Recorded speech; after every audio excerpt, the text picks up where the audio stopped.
नमः संस्कृताय विद्यार्थियों, मैं पूर्णिमा शर्मा आज आपके लिए अकारांत नपुंसकलिंग शब्द रूप फल के रूप लेकर प्रस्तुत हुई हूँ। प्रारंभ करते हैं।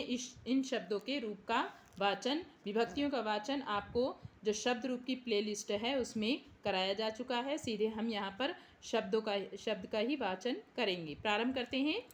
फलं फलं फलेन फलाये, फलं फलं फलेन फलाये, फलात् फलस्य फले हे फल, फलात् फलस्य फले हे फल।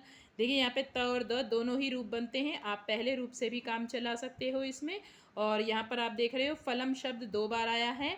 ऐसे ही यहाँ पर भी मैंने ब्लॉक बना रखे हैं। आप भी इसी तरह से ब्लॉक बनाकर इन शब्दों को शब्द रूप को आसानी से याद कर सकते हैं। अब द्विवचन का रूप देख लेते हैं। फले फले फलाभ्याम फलाभ्याम, फले फले फलाभ्याम फलाभ्याम, फलाभ्याम फलयोः फलयोः हे फले, फलाभ्याम फलयोः फलयोः हे फले।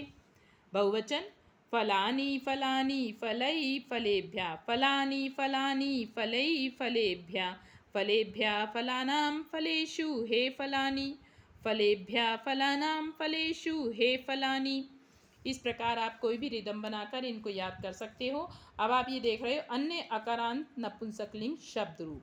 कौन कौन से ऐसे शब्द हैं जिनका रूप हम बिल्कुल फल के रूप के आधार पर बना सकते हैं। आप अवश्य ही इन शब्दों के में से किसी का भी शब्द रूप बनाकर अवश्य ही अभ्यास कीजिएगा, जिससे आपको पता चलेगा कि आप इन रूपों का आसानी से बना सकते हो। तो एक बार पढ़ लेते हैं इनको। मित्रम, पापम, उपनेत्रम, उद्यानम, उदकम, रत्नम, मुखम, क्रीडनकम, कमलम, जलजम, वचनम, पात्रम, ग्रहम, कार्यम, कुसुमम, मौनम, द्वारम, फलकम, चरणम, उदरम, पुस्तकम, सोपानम, समाचार पत्रम, तैलम, पृष्ठम, वस्त्रम, मंदिरम, अक्षरम, धनम, नयनम, कार्यानम, जलम, अरण्यम, ज्ञानम, सुखम, व्यजनम, दुग्धम, अमृतम, दुखम, चित्रम, तिलकम, आसनम आदि।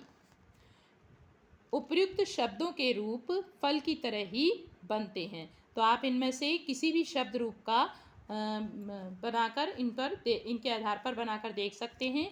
तो केवल एक शब्द रूप याद कर देने से आपको इतने सारे शब्दों को याद करने की, शब्द रूपों को याद करने की आवश्यकता नहीं है। ये स्वतः ही आपको बनाने आ जाएंगे। आप अवश्य अभ्यास करिएगा। यदि आपको कोई समस्या हो तो आप कमेंट बॉक्स में लिखकर मुझे अवश्य दीजिएगा। आज के लिए इतना ही। धन्यवाद।